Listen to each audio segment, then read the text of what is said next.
2028 সালে ইমাম মাহদী আসার সম্ভাবনা দেখছেন কেউ কেউ, এ বিষয়ে একটু ক্লিয়ার করতেন।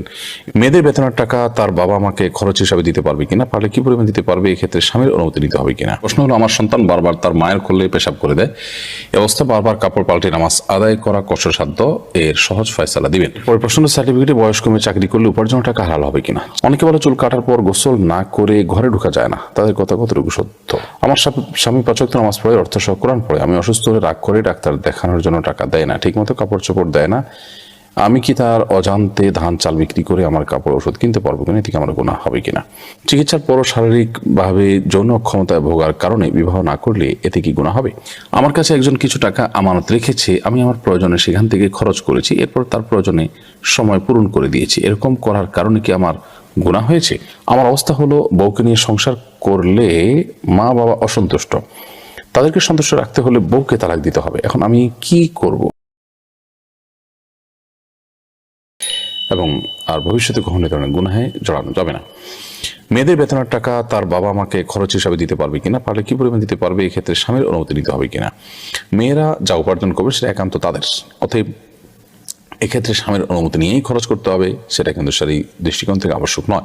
তারা তাদের বাবা ভাই মা পরিবারের লোকদেরকে তারা দিতে পারেন, কতটুকু দিবেন না দিবেন সেটা একান্ত তাদের ব্যাপার। তবে স্বামীর সাথে সংসার যেন সুখের হয়, দাম্পত্য জীবন যেন তারা সুখী থাকেন, সেটার দাবি হিসাবে, সেটার অংশ হিসাবে অবশ্যই তার চেষ্টা করা উচিত স্বামীর সাথে পরামর্শ করে বা তাকে অন্তত কনভিন্স করে বা আস্থায় রেখে করা। আবার এদিকে স্বামীরও কর্তব্য যে এই জাতীয় ক্ষেত্রে স্ত্রীর মানে সম্পদের ব্যাপারে অনধিকার চর্চা না করা এবং ইন্টারফেয়ার না করা, কারণ এটা সম্পূর্ণ তার স্বাধীনতা ইসলাম তাকে দিয়েছে। কিন্তু যৌথ জীবনে একজন আরেকজনের সাথে অন্তত বোঝাপড়া এতটুকু থাকতে হয় যে আমরা যে যা করবো না করবো পরস্পর আলোচনা করে পর্যালোচনা করে জানিয়ে করবো, যথাসম্ভব একেবারে অচেনা মানুষের মতো আচরণ করব না।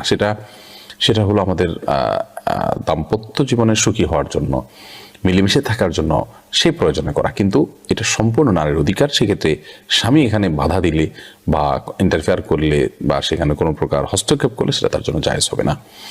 আমার স্বামী 5 ওয়াক্ত নামাজ পড়ে, অর্থ সহ কোরআন পড়ে, আমি অসুস্থ হলে রাগ করে ডাক্তার দেখানোর জন্য টাকা দেয় না, ঠিকমতো কাপড় চোপড় দেয় না, আমি কি তার অজান্তে ধান চাল বিক্রি করে আমার কাপড় ওষুধ কিনতে পারবো কিনা, থেকে আমার গুনাহ হবে কিনা। না, এতে আপনার কোনো গুনাহ হবে না। আপনার ঔষধ কেনা এবং আপনার প্রয়োজনীয় পরিধেয় কাপড় যদি না দেয়, ছিঁড়ে গেছে তারপর না দেয়, তাহলে সেক্ষেত্রে সেটা আপনি কিনতে পারেন। হ্যাঁ, শখের বসে আপনি কিনবেন, সেটার জন্য তার এগুলো বিক্রি করে আপনি কিনতে পারবেন না, সেটা জায়েজ হবে না। এরপর প্রশ্ন হলো, আমার পাশের বাড়ির ভাবি আমাকে তার খারাপ কাজ করার জন্য প্রস্তাব দেয়, তার সাথে খারাপ কাজ করার জন্য প্রস্তাব দেয়, আমি নিজেকে রক্ষা করে চলছি, কিন্তু আমাকে প্রায় শয়তান কুপ্ররোচনা দেয়। আমাকে এমন কিছু বলুন যাতে আমি শয়তানের ধোকায় পরিচিত না হই। আল্লাহ মাফ করুন। এই ধরনের নিকৃষ্ট মানুষের সংস্রব থেকে সরতে হবে নিজের ঈমান এবং তাকওয়াকে হেফাজত করবার জন্য। এবং আপনি যদি অবিবাহিত থাকেন তাহলে খুব দ্রুততার সাথে বিয়ে শাদী করেন এবং এই ধরনের হারামের পরিবেশ থেকে আপনি পলায়ন করেন এবং তার সাথে সম্পর্ক ছিন্ন করেন এবং সকল প্রকার যোগাযোগের মাধ্যমগুলো বন্ধ করে দেন এবং আল্লাহ তাআলা আপনাকে আশ্রয় দান করুন।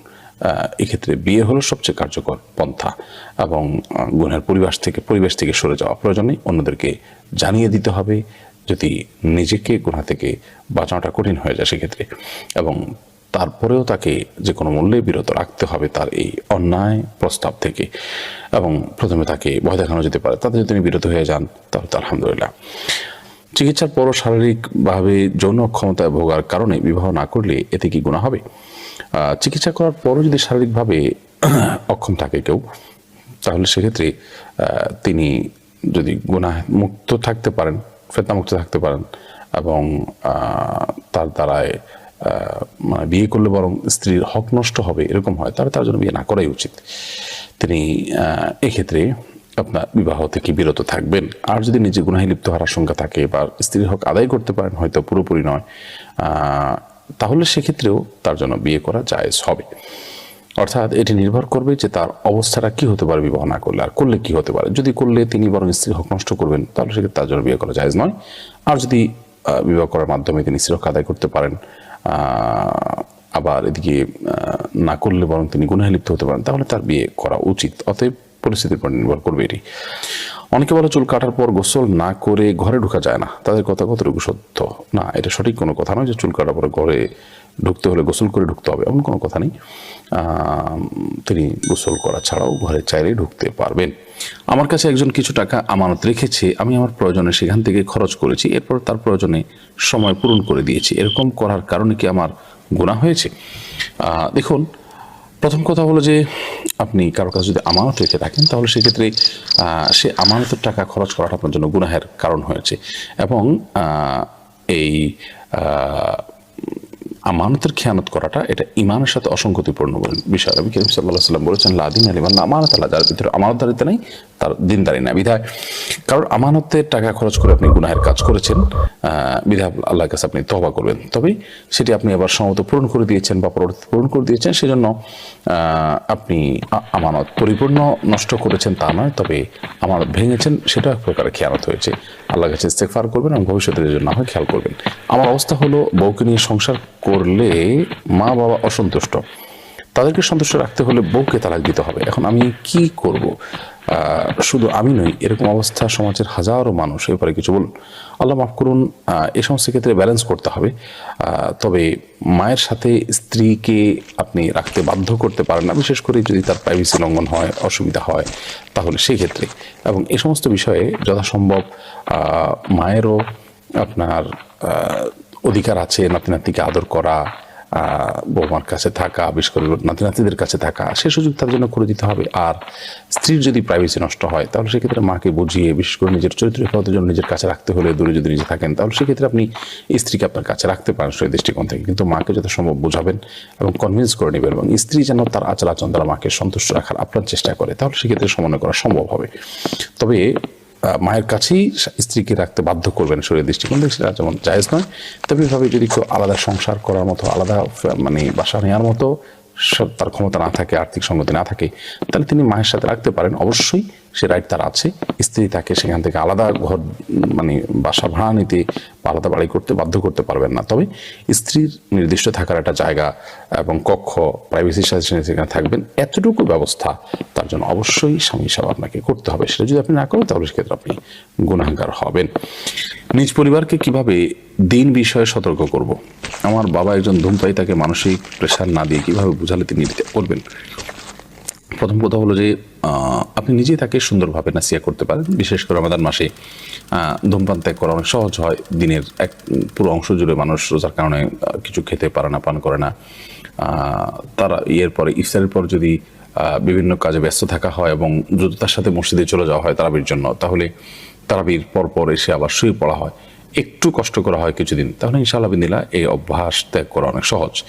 এছাড়া তাকে এটি ভোলাবার জন্য বিভিন্ন অফার দিতে পারেন, বিভিন্ন ভালো জিনিস দিয়ে তাকে ব্যস্ত করে রাখতে পারেন, এর বিকল্প ভালো কিছু দিতে পারেন। সেই সাথে বিভিন্ন উলামা ইকরাম যাদের প্রভাব তার উপর আছে তাদের মাধ্যমে তওবা পড়াতে পারেন বা তাদের সাথে ওয়াদা করাতে পারেন। এভাবে নানাভাবে চেষ্টা করতে পারেন। আল্লাহর কাছে দোয়া তো করবেনই, আল্লাহ তাআলা রহম করুক। আমাদের মসজিদের ইমাম ও মুয়াজ্জিন একত্রে ব্যাডমিন্টন খেলেন, তাদের জন্য এটা কতটুকু সঙ্গত? আমি তো কোনো অসুবিধার কিছু দেখি না। ব্যাডমিন্টন খেলা তো হারাম কোনো কিছু নয়। যে খেলার ভিতরে শারীরিক কসরত আছে এবং সেখানে শরীরের কোনো সীমা লঙ্ঘন হয় না, সেটি খেলাতে কোনো অসুবিধা নেই। ইমাম মুয়াজ্জিন যদি সেটি খেলেন, এটাকে খারাপভাবে দেখার কিছু না। আমাদের দেশে ইমাম মুয়াজ্জিনদেরকে আমরা মনে করি তারা অনেকটা পুতুলের মতো থাকবে এবং তারা কোনো খেলাধুলা কিংবা তাদের চিত্ত বিনোদন, আনন্দ এগুলো থাকতে পারবে না, এবং এগুলো হলে তাদের ভারত্ব কমে যায়, এরকম আমরা মনে করি। সেটা ভুল ধারণা। স্ত্রীর চাকরির টাকায় স্বামীর হক কতটুকু এবং স্ত্রীর মা বাবার হক কতটুকু? স্ত্রীর চাকরির টাকার সম্পূর্ণটি স্ত্রীর। তিনি তার স্বামীকে যেমন কিছু উপঢৌকন দেয়া ভালো, আবার বাবা মাকে তিনি তার উপঢৌকন দিবেন, তাদের জন্য খরচ খরচার টাকা দিবেন যদি তাদের জন্য প্রয়োজন হয়, তাদের জন্য নিড হয়, এবং ভাইরা দেওয়ার মতো না থাকে বা যা দেয় তা দিয়ে না হয়, তাহলে সেক্ষেত্রে তিনি মা বাবার দেওয়াটা তাদের উপর আবশ্যক, কিন্তু স্বামীরটা দেওয়াটা তার জন্য আবশ্যক নয়। আর যদি বাবা মারও প্রয়োজন নাই, তিনি উপহার হিসাবে দিচ্ছেন, তাহলে সেক্ষেত্রে এটা একান্ত তার ইচ্ছার উপর নির্ভর তিনি কতটা দিবেন। তবে অবশ্যই স্বামীকে স্বামী হিসাবে আপনি তার উচিত হবে উপহার দেওয়া, আর বাবা মাদেরকে দেওয়া অবশ্যই অগ্রাধিকার গণ্য এক্ষেত্রে। তবে আমরা এর আগে বলেছি বিভিন্ন প্রশ্ন উত্তরে যে স্বামী স্ত্রীর পরস্পরের সম্পর্কটা এরকম যে এখানে শুধুমাত্র আমার অধিকার, আমি যা খুশি তা করবো, এটাকেই সবসময় প্রয়োগ করে দাম্পত্য জীবন সুখী হওয়া যায় না। সেজন্য যথাসম্ভব স্বামীকে আস্থায় এনে কিংবা কনভিন্স করে কাজ করা উচিত। আর স্বামীরও এটা মাথা রাখা উচিত যে স্ত্রীর